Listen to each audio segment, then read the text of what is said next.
that. London little fucks. Hey gang, welcome back to Grace's Book Place. I'm Grace and this is my book place.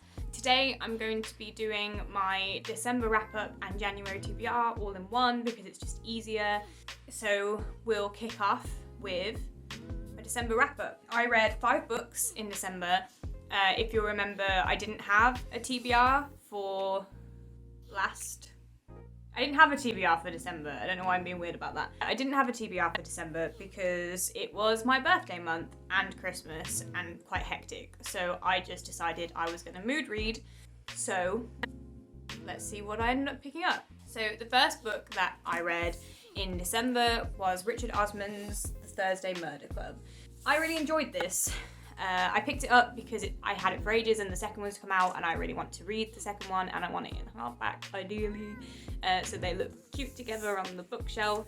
I had a really good time. I thought it was really nice. It's in the vein, so this is coming from someone who's not read a lot of this stuff, but it's in the vein of like your Sherlock, Agatha Christie sort of classic approach to murder mystery, thrillery type things. Like, I guess it's more murder mystery than thriller, obviously. The premise essentially is like a group of OAPs living in a village for the elderly are trying to figure out who done it, essentially. It's got a really fun cast of characters, really well imagined, lots of like fun, tongue-in-cheek like humour and conversations happening, and I did really like it. The only thing I would say is towards the end, I'm trying really hard not to say anything that could be considered spoilery because obviously mystery is the point of this.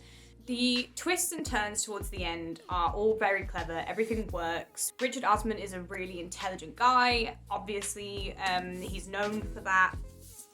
It just feels like one twist too many, in a sense. Like, it felt like in an attempt to be like, look how clever this is. Like, the final reveal made sense. It wasn't like I could like put holes in it and say, no, that doesn't work.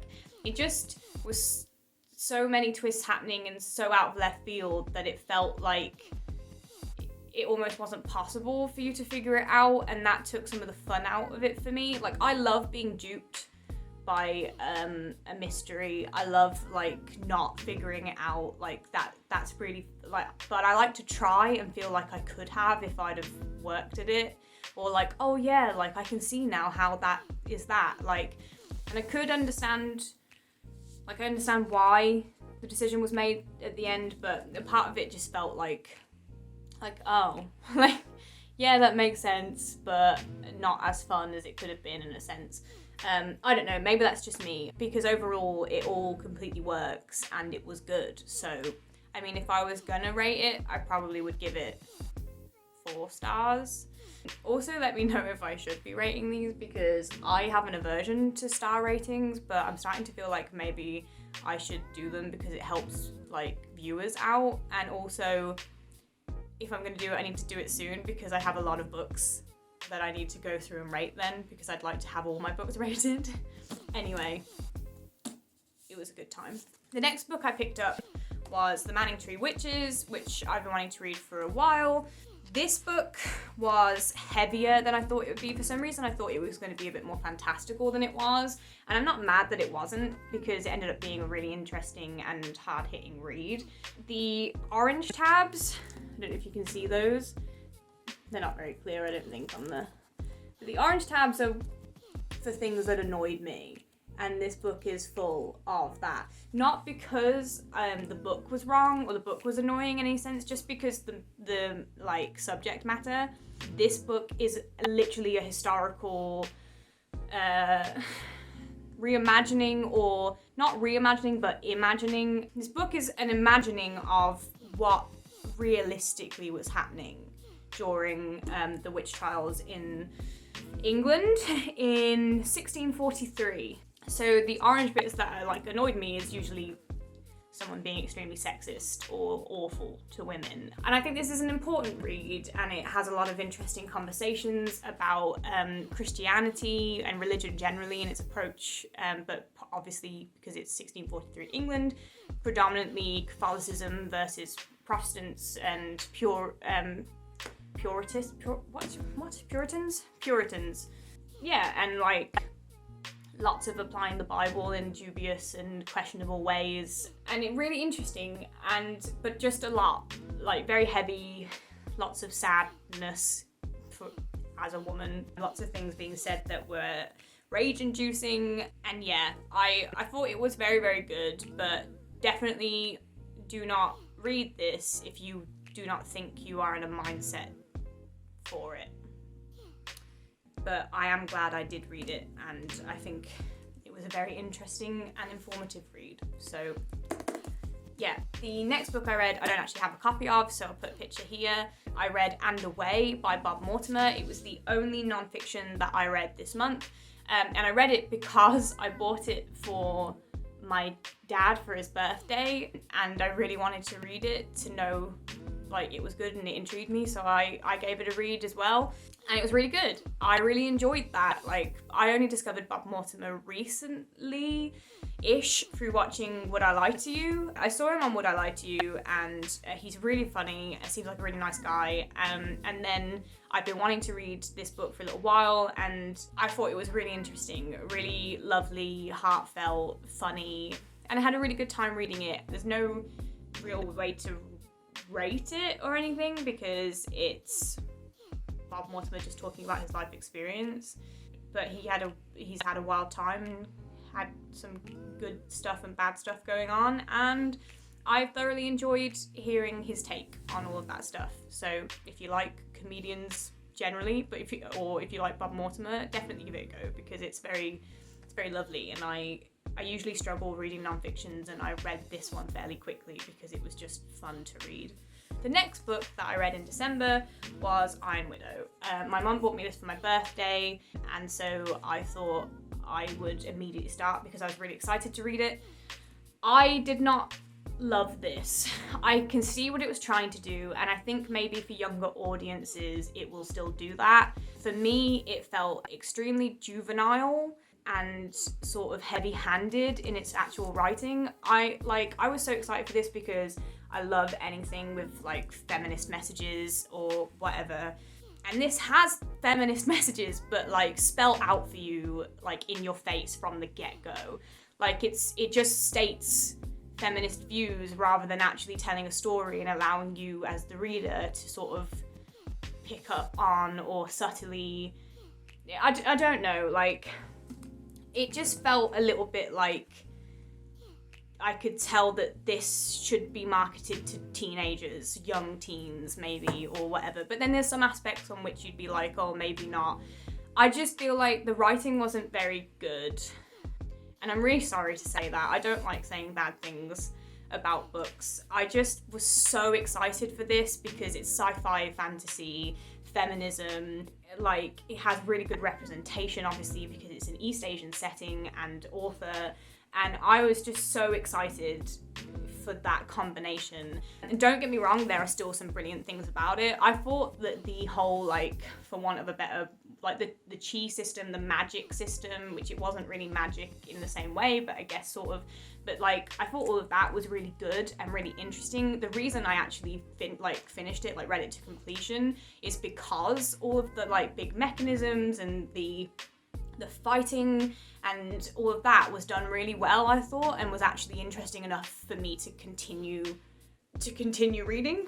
It's just such a shame that I felt that the emotional stuff and the feminist messaging was so clumsy and heavy-handed. Not to say that I disagreed with anything that was said, because obviously, you know, I agree with any feminist message regardless, like, as long as it's the right kind of feminism. I didn't disagree with anything that was said in this book. I just simply thought it wasn't said well. It was like just really clumsily done, in my opinion. And I'm gonna stop talking now because I don't like saying bad things about a book and I don't want to upset anybody. And if you got like something out of this book and you really enjoyed it, I'm so glad that you did, because I wish I did. Your reading of this, your enjoyment of this is completely valid outside of anything I'm saying. I just think it's a shame that I didn't enjoy it as much as I thought I was going to. It just wasn't what I wanted it to be. And I'm gonna leave it at that because it's making me sad. The final book that I read in December was A Marvelous Light by Freya Marske. I adore this book so much. It's LGBT, it's historical fiction, it's magic, fantasy, like so good. It has a lot of subtle feminist messaging, mainly towards the end. Like the main characters are male, but there's some like conversation happening in the background with suffragettes and some of the female characters and stuff going on, which I thought was a nice inclusion. This is lovely. Like I loved this so much. It's exactly what I needed to finish off December and to read to sort of lift my spirits after reading Iron Widow and I'm Sorry. These characters are so wonderful. I love them so much, and I don't know what really if I want to say too much because I want people to read it and just not know. Like I didn't even know this book existed. My husband got this for me, and I had never heard of it. If you haven't read it, please go and read it. You know, it's so good.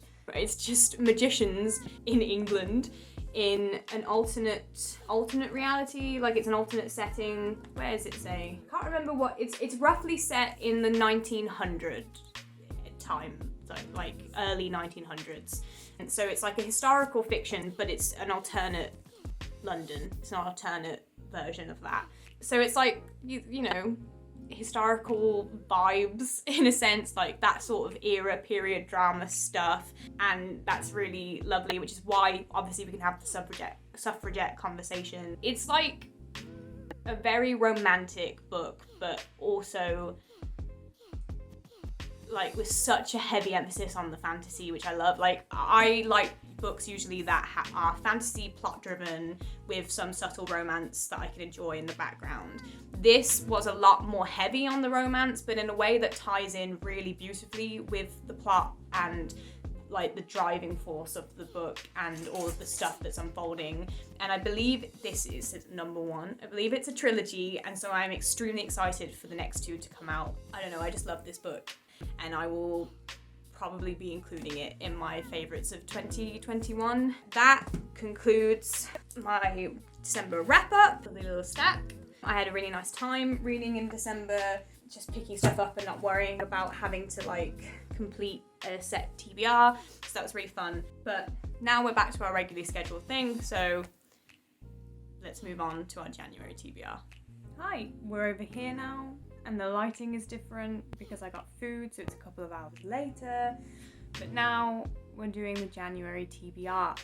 I did say in one of my earliest videos that I sort of had a plan for January already, and that plan was to finish any books that by the end of 2021 I had started and not completed. The first one that I am putting on this TBR is Party Shoes by Noel Streatfeild. This was actually one that was on my Believathon TBR. I'm only at chapter 3, but also like it's only page 23 because I think the chapters are fairly short. I DNF'd this because I wasn't having a lot of fun with it, so I'm going to give it another go this month. If I still don't enjoy it, I'm just going to DNF it for good. Yeah, so we'll give this one another go. It's just like a set at the end of or during the war. I can't remember which war. And it's a bunch of children in England. A girl gets a dress and they sort of decide what to do with it, and I think it will be quite a sweet story. I just was not in the mood for it when I started it, so we'll see if we can give this one a go again. So that's number one. I mean, most of these are books that I have literally had for ages. A couple of them are from the very beginning of 2021, and the next two I'm about to show you, I've literally been needing to finish for a couple of years. So next one is Philip Pullman's Grim Tales. I am 256 pages into this, and there's only 421 pages. It's the fairy tales, and it's Philip Pullman's retelling of them, and he does a really great foreword talking about the tradition of like oral storytelling and how fairy tales are supposed to change. They're designed to change because they're supposed to be passed down and altered as they're told. And I think for each story he writes a little bit about what he's changed and why, and what happens in the original and stuff. So it's just really interesting, and I am genuinely excited to finish this one actually, because I don't know why I haven't already. The next one is The Name of the Wind by Patrick Rothfuss. I am 260 pages into this one. That's like not even halfway. I might have to start again because I don't remember much from this.